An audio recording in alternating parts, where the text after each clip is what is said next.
നമസ്കാരം. ഇത്തവണത്തെ ലോക്സഭാ തെരഞ്ഞെടുപ്പിൽ ഏറ്റവും ശക്തമായ പോരാട്ടങ്ങളിൽ ഒന്ന് നടക്കുന്ന ഇടമാണ് വയനാട്. CPI സ്ഥാനാർത്ഥിയായ ആനി രാജയും അപ്രതീക്ഷിതമായി BJP സ്ഥാനാർത്ഥിയായി വന്ന കെ സുരേന്ദ്രനും എത്തുന്ന വയനാട്ടിൽ ശ്രദ്ധാകേന്ദ്രം രാഹുൽ ഗാന്ധി തന്നെയാണ്. എങ്കിലും മുൻപ് പലവട്ടം തിരഞ്ഞെടുപ്പുകളിൽ മത്സരിച്ച സുരേന്ദ്രന്റെ വിവരങ്ങൾ അറിയാനും ആളുകൾക്ക് താല്പര്യമുണ്ട്. കെ സുരേന്ദ്രന്റെ കൈവശം ആകെയുള്ളത് 15,000 രൂപയാണെന്നാണ് കണക്കുകൾ സൂചിപ്പിക്കുന്നത്. കൂടാതെ 8 ഗ്രാം സ്വർണവും അദ്ദേഹത്തിന്റെ കൈവശമുണ്ട്. 2 ബാങ്ക് അക്കൗണ്ടുകളിലായി 77,669 രൂപയുടെ നിക്ഷേപവുമുണ്ട്. ഇതുകൂടാതെ ജന്മഭൂമിയുടെ 10 ഷെയറുകളും ഉണ്ടെന്നാണ് നാമനിർദ്ദേശ പത്രികയിൽ വ്യക്തമാക്കുന്നത്. ഏറ്റവും കൗതുകകരമായ കാര്യം എന്തെന്നാൽ കെ സുരേന്ദ്രന് സ്വന്തമായി വാഹനമില്ല എന്നതാണ്. കെ സുരേന്ദ്രന്റെ പേരിൽ ഇതുവരെ 243 കേസുകളാണ് സംസ്ഥാനത്ത് ആകെ മൊത്തം നിലവിലുള്ളത്. അതിലൊന്ന് വയനാട്ടിൽ തന്നെയാണ് രജിസ്റ്റർ ചെയ്തിരിക്കുന്നത്.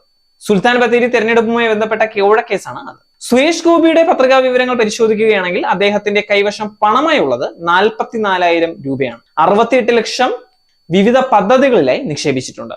മൊത്തം 1025 ഗ്രാം സ്വർണവും നിക്ഷേപത്തിൽ വരും.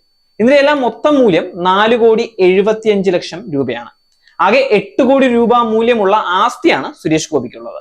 രാഹുൽ ഗാന്ധിയുടെ പത്രികാ വിവരങ്ങൾ നോക്കുകയാണെങ്കിൽ രാഹുൽ ഗാന്ധിക്ക് ആകെ ഉള്ളത് 20,04,00,000 രൂപയുടെ സ്വത്തുവകകളാണ്. അദ്ദേഹം നാമനിർദ്ദേശ പത്രികയ്ക്കൊപ്പം നൽകിയ സത്യവാങ്മൂലത്തിലാണ് സ്വത്ത് സംബന്ധിച്ച വിവരങ്ങൾ പറയുന്നത്.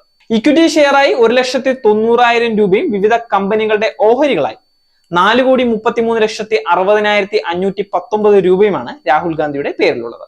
കൂടാതെ മ്യൂച്വൽ ഫണ്ട് പദ്ധതിയായി 3,87,33,572 രൂപ അദ്ദേഹം നിക്ഷേപിച്ചിട്ടുണ്ട്. 61,52,426 രൂപയുടെ പോസ്റ്റൽ സേവിങ്സ്, ഇൻഷുറൻസ് പോളിസികൾ, 15,21,740 രൂപയ്ക്ക് തുല്യമായ സ്വർണ്ണ ബോണ്ട്, 168.800 ഗ്രാമിന്റെ സ്വർണ്ണമടക്കം ആഭരണങ്ങൾ എന്നിവ കൂടി ഇതിൽ ഉൾപ്പെടുന്നതാണ്. നേരിന്റെ വാർത്തകൾ നിങ്ങളുടെ വിരൽത്തുമ്പിൽ എത്താനായി സാക് ന്യൂസ് ചാനൽ സബ്സ്ക്രൈബ് ചെയ്തും ഷെയർ ചെയ്തും ഒരു ശരിയായ മാധ്യമ നിലപാടിനൊപ്പം നിൽക്കാൻ ഞങ്ങൾ നിങ്ങളെ ക്ഷണിക്കുന്നു.